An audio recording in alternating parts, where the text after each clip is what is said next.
Hi, geometry. So we are going to talk about circles in our new unit for the rest of the year, basically. So everything's going to be circles. I hope you like circles. So anyways, I did post a resource on where exactly the equation of a circle comes from the distance formula. And please watch that because that's good information for you to understand, where is this long equation that's describing a circle on a coordinate plane actually coming from, right? The more understanding you have of where this equation is derived from, then you're going to better understand how to work with it, okay? So in that, we have understood that this r squared, or r is standing for radius, right? This x and y is some given coordinate on my circle. And then this, switch colors here, this h and k, h comma k, is the coordinate of my center, the center of my circle. Okay, so big question here. What if the center is the origin? So take a look here. Here's a circle that's on a coordinate plane, right? There's the HK, that's our center. Okay, some XY on that circle. That XY can be anywhere on here, right? And then the radius is going to be that distance between the center and that XY. So what if that center were the origin? Well, what would HK be?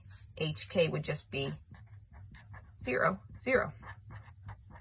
Okay, and so when I substitute 0, 0 for HK in my expression, or my equation, so x minus 0 squared plus y minus 0 squared, right? I don't even really need to write that. I end up with r squared equals x squared plus y squared, right? And so depending on what the radius is, let's say the radius is 4. So r squared would be 4 squared, or 16. So here is the equation of the circle that is centered at the origin with a radius of 4 units. Throw that into Desmos, mess around with it. I know for the interim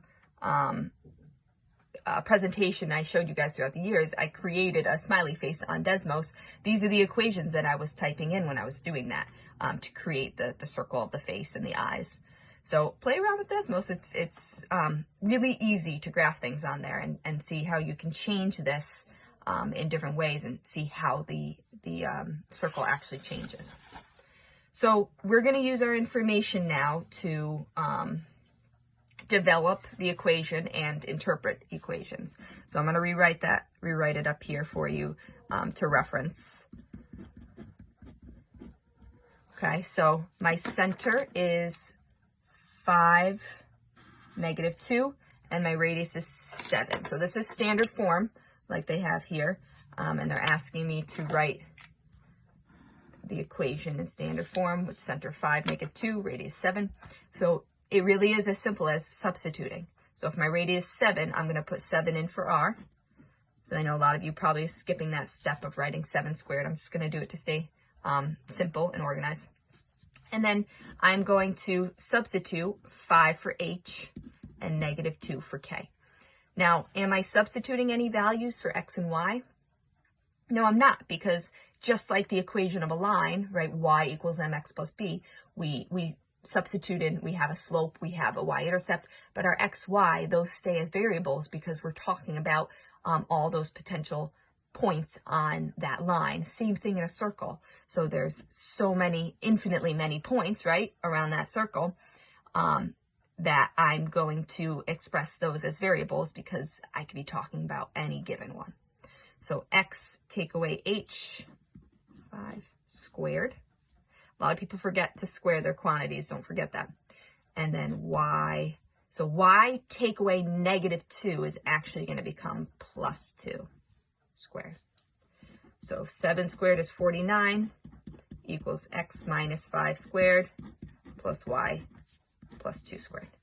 And that is the equation of this circle centered at 5, negative 2 with a radius of 7 in standard form. Okay, so pause the video, go ahead and try these two, and then we will go over them. All right, hopefully you gave yourself a couple minutes to try these. The equation of this circle will be 6 squared, so 36 equals x take away 3 squared plus y take away 5 squared. All right, and then this one, when I square the square root of 2, squaring and square root, those are inverse operations of each other. So you are actually just undoing that square root. So you end up with 2. So 2 equals x take away negative 2 would be plus 2 squared, plus y take away negative 1 would be plus 1 squared. So if you ever see the equation of a circle like this and you're asked to find the radius, do not think that it's 2, right? You still need to take the square root of whatever that number is to get the radius. So that radius would be the square root of 2.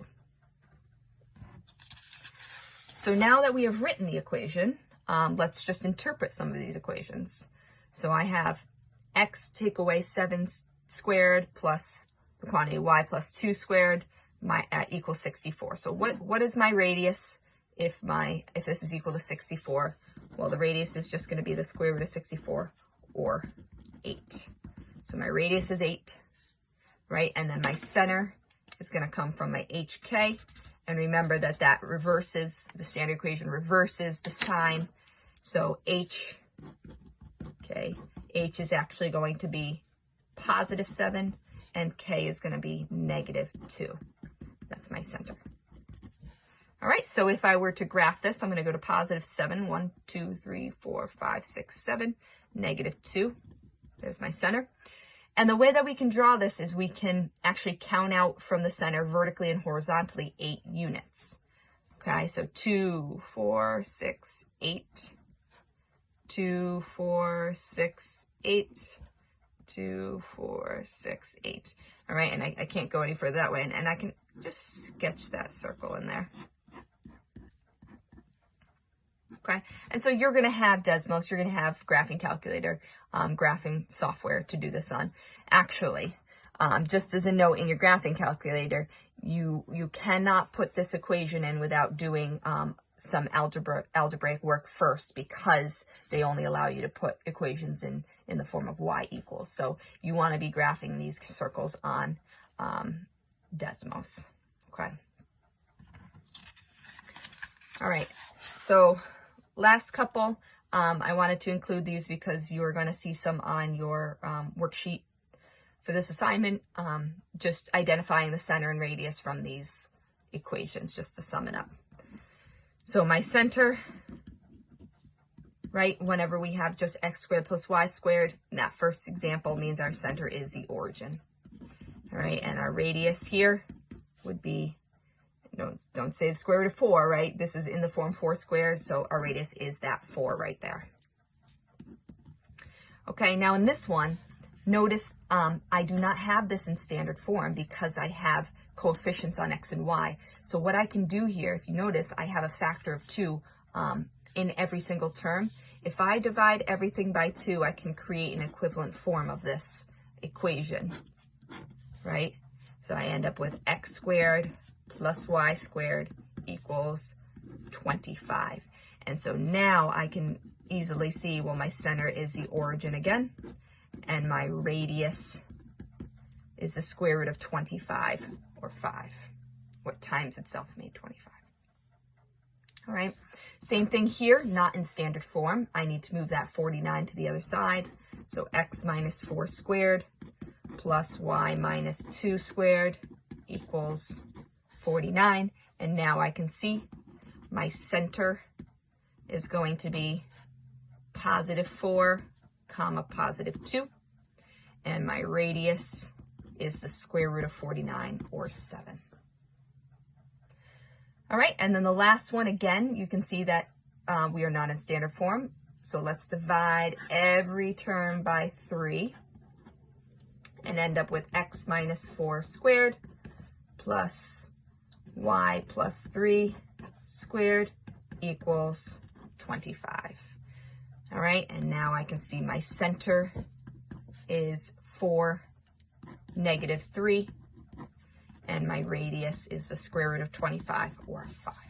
So really important to keep in mind that you cannot identify your center or your radius without your equation being in standard form. So be on the lookout for that.